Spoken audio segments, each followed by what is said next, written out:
दशहरा विजयदशमी, यह पर्व आश्विन शुक्ल पक्ष दशमी को मनाया जाता है। भगवान राम ने इसी दिन लंका पर चढ़ाई करके विजय प्राप्त की थी। ज्योतिर्निबंध में लिखा है कि आश्विन शुक्ला दशमी को तारा उदय होने के समय विजय नामक काल होता है। वह सब कार्यों को सिद्ध करने वाला होता है। विजयादशमी हमारा राष्ट्रीय पर्व है। मुख्य रूप से यह क्षत्रियों का त्यौहार है। दशमी के दिन रामचंद्र जी की सवारी बड़ी सज-धज के साथ निकलती है और रावण वध की लीला का प्रदर्शन होता है। इस दिन नीलकंठ का दर्शन बहुत शुभ माना जाता है। इस संबंध में कथा इस प्रकार है। कथा: एक बार पार्वती जी ने पूछा कि लोगों में जो दशहरे का त्यौहार प्रचलित है, इसका क्या फल है। शिवजी ने बताया कि आश्विन शुक्ल दशमी को सायंकाल में तारा उदय होने के समय विजय नामक काल होता है, जो सब इच्छाओं को पूर्ण करने वाला होता है। शत्रु पर विजय प्राप्त करने वाले राजा को इसी समय प्रस्थान करना चाहिए। इस दिन यदि श्रवण नक्षत्र का योग हो तो और भी शुभ है। मर्यादा पुरुषोत्तम भगवान रामचंद्र जी ने इसी विजय काल में लंका पर चढ़ाई की थी, इसलिए यह दिन बहुत पवित्र माना गया है और क्षत्रिय लोग इसे अपना प्रमुख त्यौहार मानते हैं। शत्रु से युद्ध करने का प्रसंग न होने पर भी इस काल में राजाओं को अपनी सीमा का उल्लंघन अवश्य करना चाहिए। अपने तमाम दल बल को सुसज्जित करके पूर्व दिशा में जाकर शमी वृक्ष का पूजन करना चाहिए। पूजन करने वाला शमी के सामने खड़ा होकर इस प्रकार ध्यान करे: हे शमी, तू सब पापों को नष्ट करने वाला है और शत्रुओं को भी पराजय देने वाला है।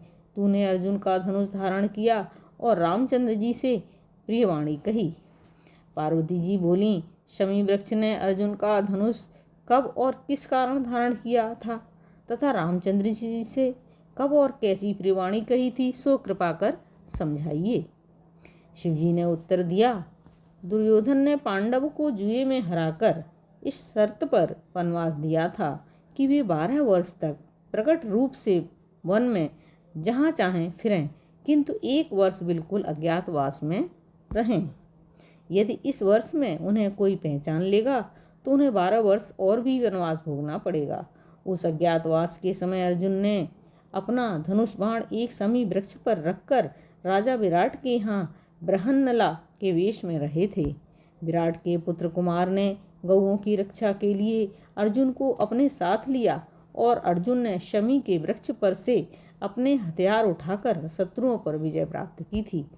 शमी वृक्ष ने अर्जुन के हथियारों की रक्षा की थी।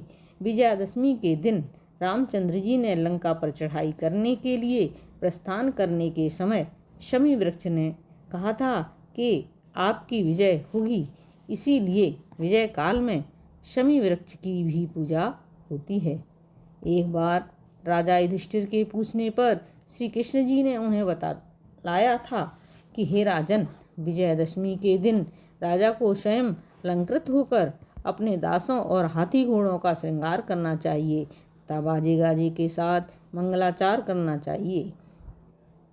उसे उस दिन अपने पुरोहित को साथ लेकर पूर्व दिशा में प्रस्थान करके अपनी सीमा से बाहर जाना चाहिए और वहाँ वास्तु पूजा करके अष्ट दिक्पालों तथा पार्थ देवता की वैदिक मंत्रों से पूजा करनी चाहिए।